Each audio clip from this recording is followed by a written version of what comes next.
Hi everyone, I'm just popping on for a couple minutes today to talk about a really cool observation that I have made recently about natural connection to animals. Probably something I should have noticed a long time ago, but a lot of stuff has unfolded lately that just kind of brought it all together.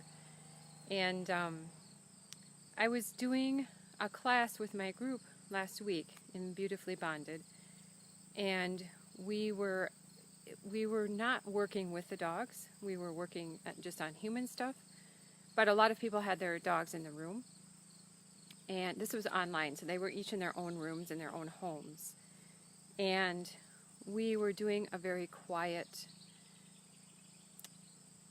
inward looking at ourselves and a little exercise in discovering the gift that you bring, the energetic gift that you bring to the world.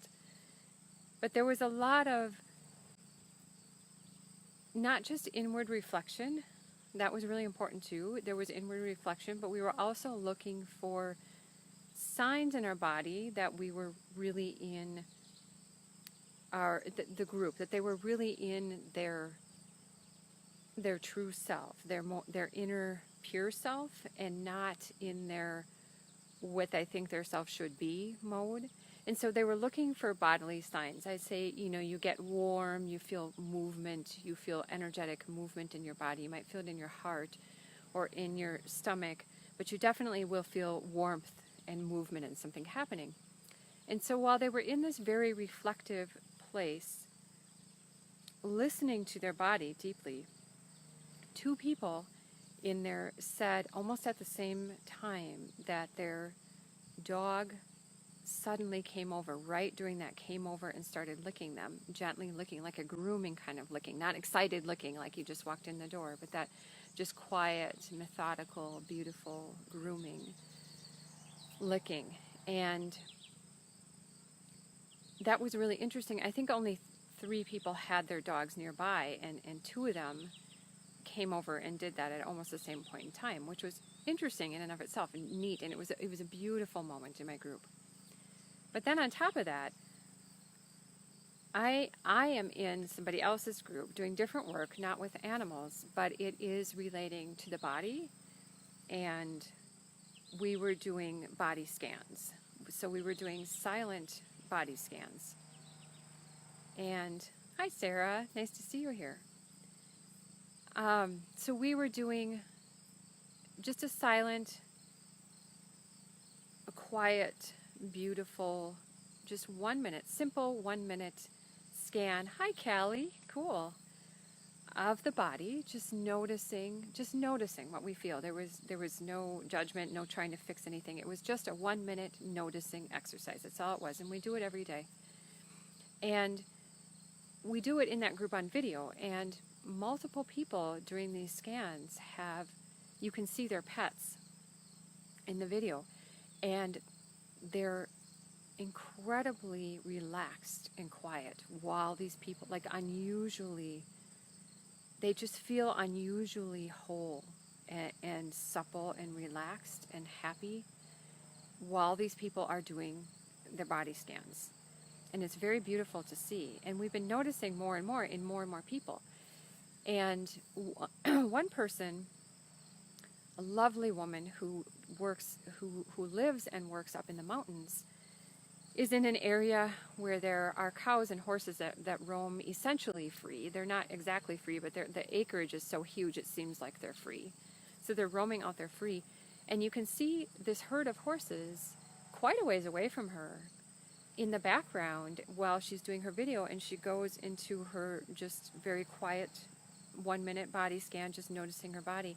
And as soon as she goes into it, 3 or 4 of the horses' heads just perk right up and look over at her in a very relaxed manner. They're not alert and afraid. They just look like it attracted their attention, and they just look and they just quietly watch while she does it. It was so beautiful. And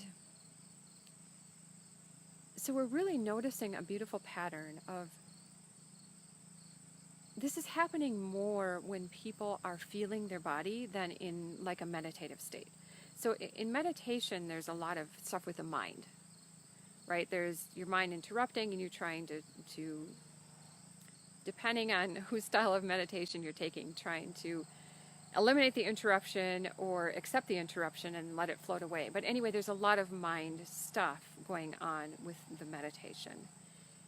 In the body scan and in the gift work that I was doing, we weren't concerned with the mind. We were just going into the body, because when you're in the body really feeling it, the mind isn't partaking a whole lot. It doesn't interrupt as much, which is another interesting observation. It just doesn't interrupt as much as when you're trying not to have your mind come in. So where we haven't noticed this, hi Laura, cool, neat to see you guys here. But no one has noticed this as much in a meditative state. I'm sure it happens there too, as in these like body scan states where you're internal in the body, feeling the body. And this is really triggering a connection with the animals. That's very, very beautiful. And that also made me realize that one of the easiest and most pure and simple and beautiful relationships I've ever had with an animal started off exactly the same way. And it's not Zoe, my beautiful horse that you might have seen with the horse dancing. That relationship has actually been long and complicated. We have a lot of beauty now, but there was a long, complicated path getting to there. But the easiest one that I've had was with a little foal that I worked with, a 3-month-old foal, when I was in my teens. I was 17, I suppose, because I was a senior in high school. I was 17. And this foal had been weaned at 3 months, which is, yeah, you can wean them at 3 months, but it's on the young side. She had been weaned at 3 months, taken away from her mother, and just thrown out in a pasture with a bunch of other horses. And it was like a 20-acre pasture. She was untrained. She was not tame. She had no mom. She had nothing. So she just got thrown out there. And she was absolutely uncatchable. The people who owned her she was totally uncatchable. She was just a wild animal out there. And they needed to catch her and, do stuff with her and have the capacity to put a halter on her and handle her and do the things that you do with horses. So I had a really beautiful relationship with my pony Trixie that also was complicated, but it ended up beautiful. And they asked me to come and said, can you catch this foal? Can you catch her for us and maybe train her a little bit or something? And I just told them yes, I could. I knew in my heart how to catch her. I just knew it was going to happen. I had no doubt that I could catch this foal. And so all I did is I went out and I brought a book out with me, and I went out to the corner of the pasture kind of near where they were, and I just sat down and I pretended to read the book. I wasn't actually reading. I just felt like I needed to pretend to read the book. I don't know why, I just did. And so I'm sitting there with my book, but what really was happening was I was, hearing the birds and smelling the smell of the pasture and the horses, and I was tuned into my body. This was not intentional, like now we were doing a body scan intentionally. Back then I was just doing it. But I was just sitting on the ground, very tuned into my body. And sure enough, the little foal comes over to me and she wants to know who I am, and I did not try to catch her. I did that for 3 days. I just sat there. And she would get very curious, and if I moved, she would run away, but then she would come back. She was so curious. And by the 3rd day, she was like, please catch me, put this halter on me. I mean, she was like nudging me and begging me, and she just wanted to be a part of whatever it was that I did with horses. And it was so interesting to me, and I literally did that. I just put the halter on there in the middle of a 20-acre pasture. I just put it on her, and then I started working with her, and I worked with her for 2 months over the summer, and it was the most natural, beautiful training I've ever done with an animal. We never had struggles. It was never complicated. It was always like that. And I think because that's how we started, we had that really firm, beautiful connection to begin with. So I just never went to the place that we normally go to when training animals. And she was just beautiful. I remember I brought her to the fair. They said I could bring her to the fair and show her in 4-H. I brought her along with my pony. And we just went in and we did a little obstacle course. I was just leading her because she was just a baby. But I took the lead rope off, and we just went through this obstacle course, and she did a bunch of stuff and with no lead rope on. And she had her tail up, and she was proud and happy, and it was so beautiful. And she won the class. I mean, she just stole everybody's heart. They were clapping when it was done. And so all these things are connecting together right now, and I'm really noticing how much,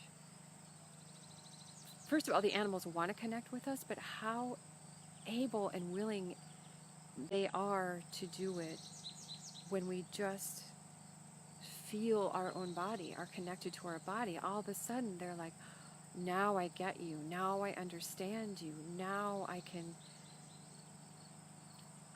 feel you. Because yes, beautiful story, thank you, Laura. And I've been thinking that too. That's why I had to hop on. It just keeps coming in my mind. This is really beautiful. It's like when we feel ourselves, then they can feel us. And the only way they know how to connect is by feeling the movement, the flow of energy between us. And I knew that with my horse, but on a different level. I knew that the only way I could, like if you've seen the dancing video in slow motion, where we're moving with our legs exactly together. And the only way I can do that is to be totally in my body. If any thought comes in my head, it goes away. But I didn't realize it on quite the level that I'm realizing it now, when I've been seeing all these animals in different places with different people and different types of animals all doing exactly the same thing. And it is truly beautiful. And that really says something about how the human being, the human animal, needs to be to feel whole and complete and beautiful. They're telling us all the time, if we just stop and listen. And I don't know, I just had to share that. I think the animals have a beautiful message. I don't want to abandon the amazing conceptual capacity that we have in the mind and all that, but it's time to, I keep saying we used to be very much an animal, and then we went to, we're just a mind, we don't even need our body, we're separate from animals, we're above them, we don't behave that way, but it's not really working for us long term. And so now we're to, how do we combine this amazing mind that we have with the fact that we're a human animal? And we're coming back to the animals to see how to do that.